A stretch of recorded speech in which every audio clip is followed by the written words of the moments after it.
तो hello friends. आज मैं लेकर के आया हूँ क्लास 12th का जो है एनसीईआरटी का चैप्टर 1 मैथमेटिक्स के रिलेशंस एंड फंक्शंस। तो ये टॉपिक जो है मैं जानता हूँ थोड़ा सा बोरिंग लगता है कुछ लोगों को, ठीक है, रिलेशंस। लेकिन ऐसा नहीं है, चलिए मैं कोशिश करूँगा कि इसे जो है इंटरेस्टिंग बनाऊँ। ठीक है, तो देखिए रिलेशंस एक्चुअली जो ये ओरिजिन है, ठीक है, अगर मैं कहूँ कि ये एक तरह का ओरिजिन है, ये इंग्लिश लाइक लैंग्वेज से आप दो क्वांटिटीज़ के बीच एक रिलेशन बताते हैं और उसी को फिर बाद में ट्रांसफॉर्म करते हैं किसी मैथमेटिकल एक्सप्रेशंस के फॉर्म में। ठीक है, तो ये स्टार्टिंग है, बहुत ही बेसिक है, तो इसलिए थोड़ा सा डिफ़िकल्ट भी होता है कुछ लोगों को समझने में। ठीक है, तो मैं कोशिश करूँगा कि वो डिफ़िकल्टी नहीं हो और बहुत ही आसान हो समझने में। तो देखिए, हम लोग सबसे पहले जो है इसका टॉपिक आता है रिलेशंस। तो पहले हम लोग रिलेशंस देखेंगे, उसके बाद जो है फंक्शंस देखते हैं। तो देखिए रिलेशंस, ठीक है, रिलेशंस। तो रिलेशंस के बारे में आप जो समझ रहे हैं, ठीक है, लिटरल मीनिंग एक्चुअली ये वही है ना, दो क्वांटिटीज के बीच relation, how those two quantities are related. तो जैसे कि अगर मैं ये कहूँ कि दो हैं, ठीक है, x और y आर टू क्वांटिटीज, और मैं ये कहूँ कि x is the brother of, ठीक है, तो x is the brother of y, तो मैं ये भी कह सकता हूँ कि y is the brother of x, है कि नहीं। तो x y से रिलेटेड और y is also related to x, है ना। तो इसी को अगर मैं लिखूं इस फॉर्म में, देखिए, और x and y are related, और रिलेशन क्या है, तो r जो है वो आपका क्या है, इज द ब्रदर ऑफ। देखिए ये जो रिलेशन है x और y के बीच, वो ये है ना, ये r जो बोल रहे हैं, जो x and y belongs to r। तो इसी को समझने में थोड़ा लोगों को तकलीफ होती है कि ये एक्चुअली क्या है, ये क्या लिखा हुआ है। तो देखिए x और y दो क्वांटिटीज हैं, ठीक है, और क्या कहा जा रहा है कि x and y are belongs to r, मतलब x और y जो है, ये जो रिलेशन जो है, सम रिलेशन है, वो सेटिस्फाई करता है। ठीक है, तो वो रिलेशन क्या है, is brother, is the brother of, तो x is the brother of y, इसका मतलब ये हो गया। लेकिन अगर मैं इसी को लिख दूं y और x बिलोंग्स टू r, इसका मतलब क्या हो जाएगा कि y is the brother of x। ठीक है, तो यहाँ पे आपको क्या करना है, ये रिलेशन r जो है वहां पे जस्ट पहले ये आपको लगा देना है y, है ना, और फिर रिलेशन लिख दीजिए is the brother of x। तो समझ गए कि ये इसका मतलब क्या हो रहा है, इस तरह से जो अगर लिखा हुआ है तो। ठीक है, आगे चलते हैं, हम लोग नंबर्स से समझते हैं।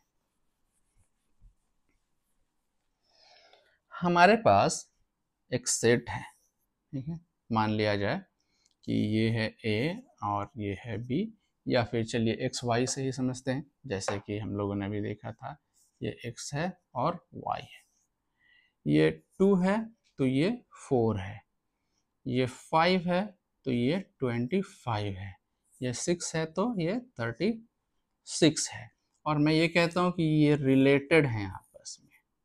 ठीक है, तो ये रिलेटेड हैं, किस तरह से रिलेटेड हैं, तो मैं कहूँगा कि y is the square of, y is the square of x। ठीक है, तो यहाँ पे ये जो है, इसको ऐसे ना लिख करके अगर मैं ये लिख दूं कि रिलेशन जो है वो क्या है, इज द स्क्वायर ऑफ, ठीक है, ये r is the square of, ये इंग्लिश लाइक लैंग्वेज में है, ठीक है, ये मैथमेटिकल एक्सप्रेशन है। तो मैं इसे क्या लिखूंगा कि y is the square of x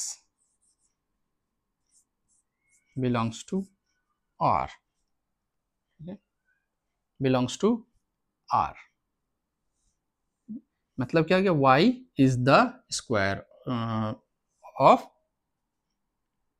x, है ना, y is the square of x, यही हो जाएगा, is the square of x. ठीक है, तो समझ गए इसका क्या मतलब है। तो आप जो है इस तरह से मैथ में पढ़ते आए हैं, बहुत आसान से समझ जाते हैं कि अच्छा ये कह रहे हैं।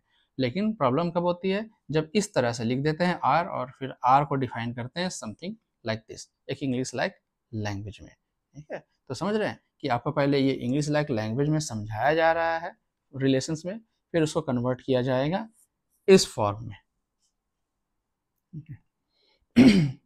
तो ये इस तरह से कुछ रिलेशंस हैं। जैसे कि अगर मान लिया जाए कि आपके पास हैं सेट ऑफ पैरेलल लाइंस,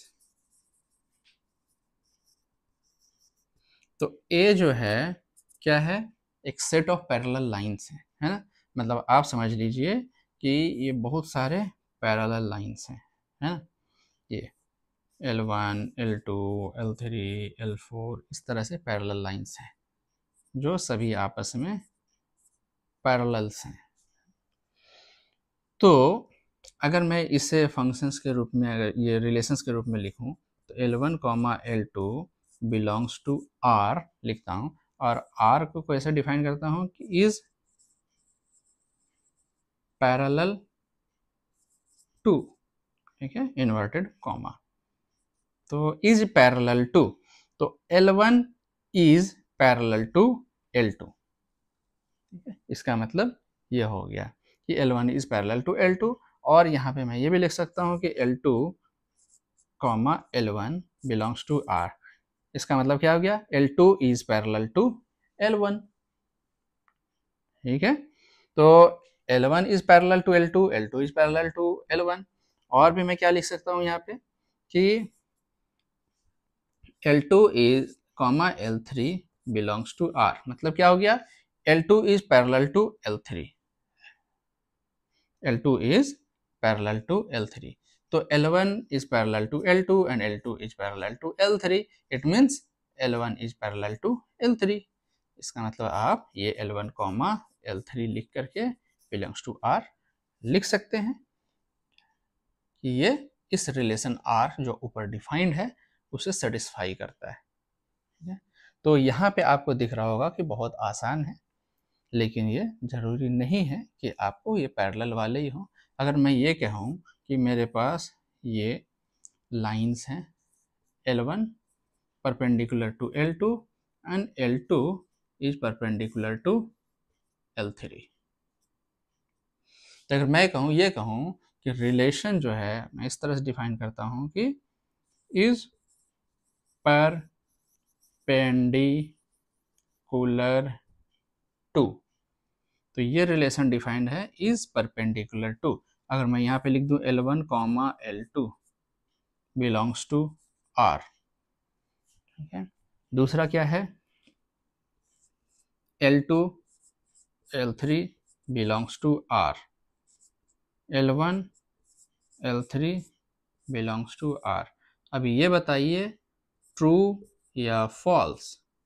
ठीक है, तो L1, L2 belongs to R मतलब क्या हो गया, L1 is perpendicular to L2, true है, तो इसीलिए ये आपका ट्रू होगा।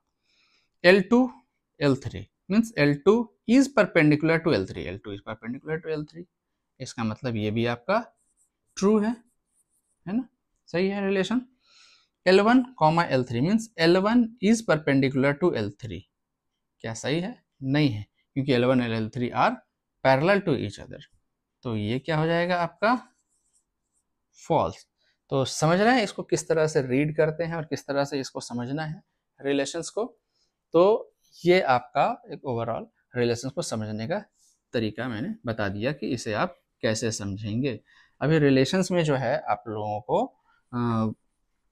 कुछ टाइप ऑफ रिलेशंस हैं उसे देखना है, और ये इस चैप्टर में बहुत ज़्यादा टॉपिक्स तो नहीं हैं रिलेशंस में, आप लोगों के सिलेबस में नहीं है, इसीलिए मैं बता नहीं रहा हूँ। वैसे इसमें बहुत ज़्यादा और भी बहुत सारी चीज़ें होती है, तो आप लोगों को जस्ट 3 टाइप ऑफ रिलेशंस बताए गए हैं।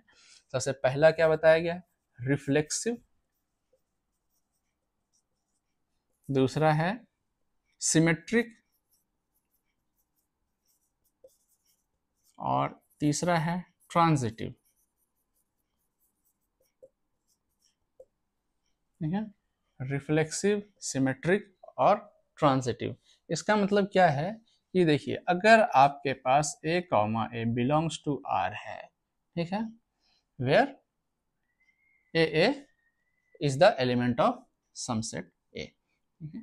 यहाँ पे क्या है कि A and B is related to R। बहुत मैं शॉर्टकट में समझा रहा हूँ आप लोगों को, ठीक है, कि अगर मैं ये कहता हूँ A और B किसी रिलेशन से A B आपस में रिलेटेड है ना, तो that implies b a belongs to are.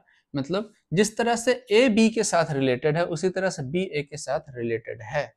अगर ये चीज ट्रू है तो आप कहेंगे कि वो सिमेट्रिक है।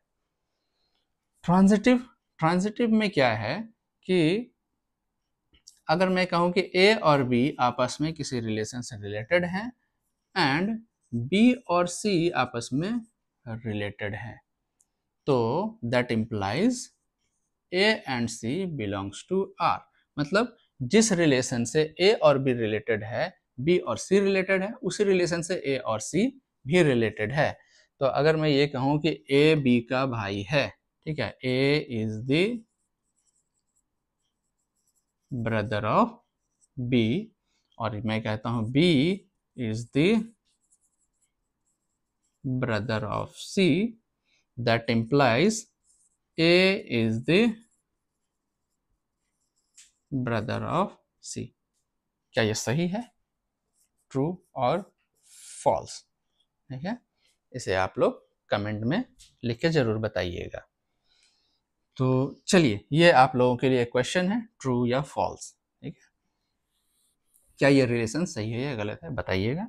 तो हम लोग ये देखते हैं कि इसका क्या मतलब है, ठीक है। तो यहाँ पे बहुत सारे रिलेशंस हैं जो कि आपको देखना होगा। तो आइए हम लोग देखते हैं कि रिफ्लेक्सिव, सिमेट्रिक और ट्रांजिटिव जो है, ये फंक्शंस का पहले चेक करते हैं। और एक और जो है स्पेशल, हम लोग क्या कहते हैं कि अगर आपका कोई भी रिलेशन, ठीक है, if a relation is reflexive, symmetric and transitive, then it is called an equivalence relation, ठीक है। तो आपको जो है इस चैप्टर में जो सिलेबस में है उसमें रिफ्लेक्सिव चेक करना है, सिमेट्रिक और ट्रांजिटिव चेक करना है, और साथ में कुछ क्वेश्चंस में ये भी है कि आपको चेक करना है कि वो इक्विवेलेंस रिलेशन है या नहीं है। इक्विवेलेंस चेक करने के लिए आपको ये तीनों क्राइटेरिया सेटिस्फाई करना चाहिए। अगर ये तीनों सेटिस्फाई करते हैं तो वो इक्विवेलेंस है। तो बस आपके दो ही तरह के क्वेश्चंस इसमें मिलेंगे, या तो इंडिविजुअली चेक करना है या फिर इक्विवेलेंस चेक करना है। तो आइए हम लोग इसके बाद एक्सरसाइज देखते हैं और एक्सरसाइज क्वेश्चंस पर डायरेक्टली चलते हैं। तो चलिए एक्सरसाइज सॉल्व करते हैं। तो आइए हम लोग देखते हैं क्वेश्चन नंबर 1, ठीक है। आपका जो है ये एक्सरसाइज 1.1 का क्वेश्चन नंबर 1 है।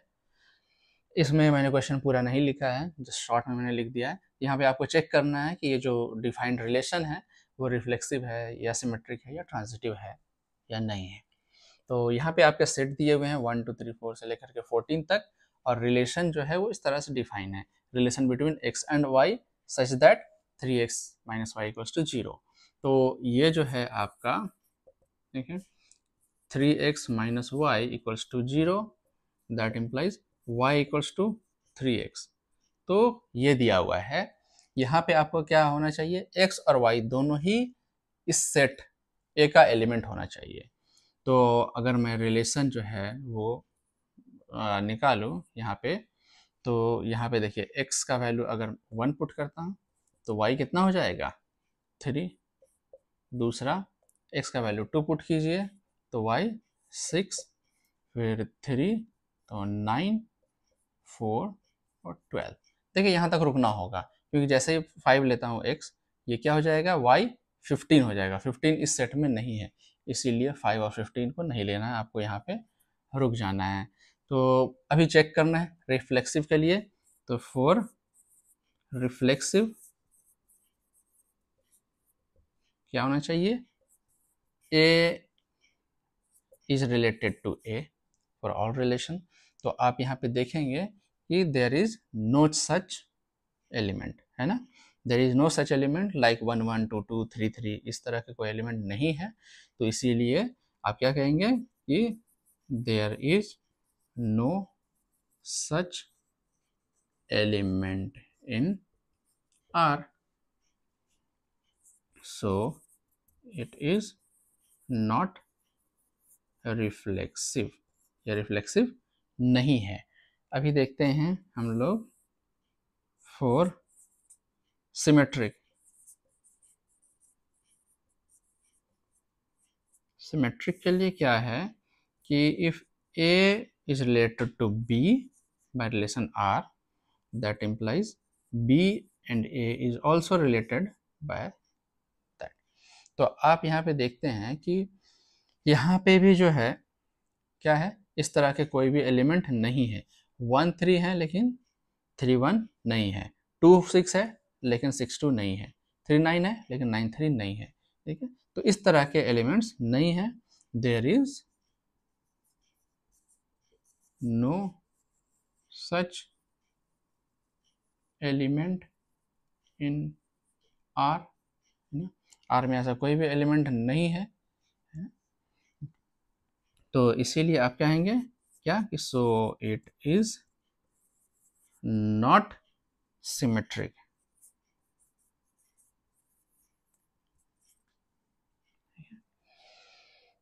अभी चलते हैं for transitive.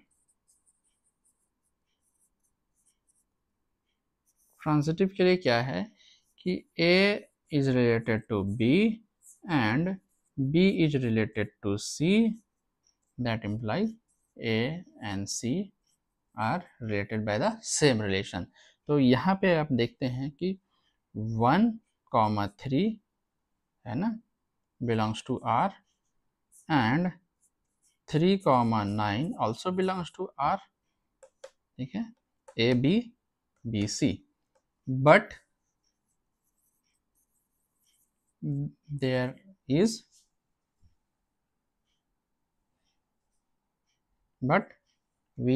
there is no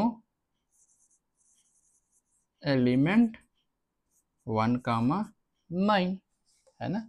तो इस हिसाब से आपका क्या हो जाएगा कि 1 9 does not belongs to R। तो क्या हो जाएगा ये कि so it is not transitive, इसलिए ये ट्रांजिटिव नहीं होगा। Hence the given relation R is neither reflexive nor symmetric nor transitive।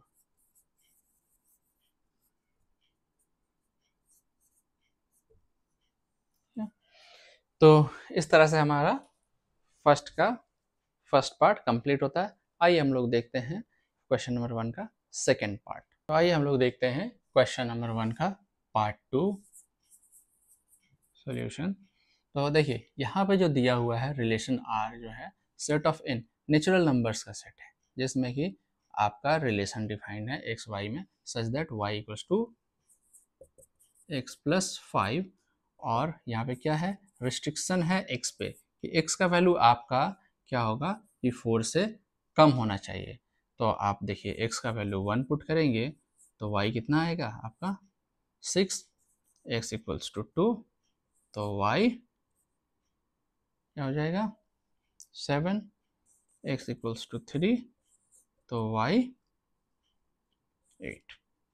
तो इस तरह से आपका रिलेशन जो निकलता है वो क्या निकलेगा, 1,6, 2,7, 3,8।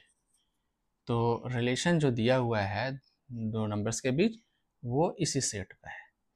तो आप यहाँ पे फिर से वही देखते हैं कि 4 रिफ्लेक्सिव ये होना चाहिए, है ना, कि दो नंबर सेम एलिमेंट होने चाहिए, लेकिन यहाँ पे ऐसा कोई पेयर है ही नहीं। There is no such element in r, है ना। आर में देखिए कोई भी ऐसा कोई एलिमेंट नहीं है जो कि दोनों सेम हो, 1 1 या 2 2 इस तरह से। तो इसलिए आप क्या कहेंगे कि इट इज नॉट रिफ्लेक्सिव, ये रिफ्लेक्सिव नहीं है। 4 सिमेट्रिक, सिमेट्रिक के लिए क्या है कि a b belongs to r, that implies b a belongs to r. तो आप यहाँ पे भी देखेंगे कि इस तरह के भी कोई एलिमेंट नहीं है, जैसे कि 1 6 और 6 1 नहीं है, 2 7 7 2 इस तरह से दोनों एलिमेंट्स होने चाहिए जो कि आपको नहीं है। तो यहाँ पे ये भी क्या है, there is no such element in r, so it is not symmetric. तो ये सिमेट्रिक नहीं है। 4 ट्रांजिटिव, ट्रांजिटिव के लिए क्या है, a b belongs to r and b c belongs to r, that implies a and c belongs to r. तो आप यहाँ पे देखते हैं कि 1 6 2 7 3 8 यहाँ पे ऐसा कोई भी एलिमेंट नहीं है, है ना। तो यहाँ पे भी क्या हो जाएगा, there is no such element in r. तो ये क्या हो जाएगा, ये भी it is not transitive, hence it is neither reflexive nor symmetric nor transitive। तो आप देखेंगे कि ये भी जो है आपका तीन है टाइप ऑफ रिलेशंस, वो कोई भी नहीं है। तो आइए हम लोग देखते हैं क्वेश्चन नंबर 3। तो ये जो है आपका क्वेश्चन नंबर 1 का पार्ट 2 भी हो गया है। इसी तरह के जो हैं आपके बहुत सारे क्वेश्चंस हैं, क्वेश्चन 1 में बहुत सारे पार्ट्स हैं। तो जो है ये वीडियो काफ़ी लंबा हो जाएगा, इसलिए मैं यहाँ तक रखता हूँ अभी इस लेक्चर में, और नेक्स्ट लेक्चर में इसके बाद जो है मैं सारे सॉल्यूशंस आप लोगों को दूंगा। तो आप जो है वीडियो में बने रहें, और नेक्स्ट वीडियो के लिए आप हमारे चैनल को लाइक शेयर और सब्सक्राइब करें, ताकि आपको भी फ़ायदा हो और बाकी लोगों को भी फ़ायदा हो। इसीलिए इसके लिए आप लोगों से मैं यही कहता हूँ, ठीक है, कि वीडियो को आप लोग पूरा देखें, क्योंकि इससे सिंपलेस्ट तरीक़ा से और मुझे नहीं लगता है कि आपको कहीं और समझ में आएगा। Thank you.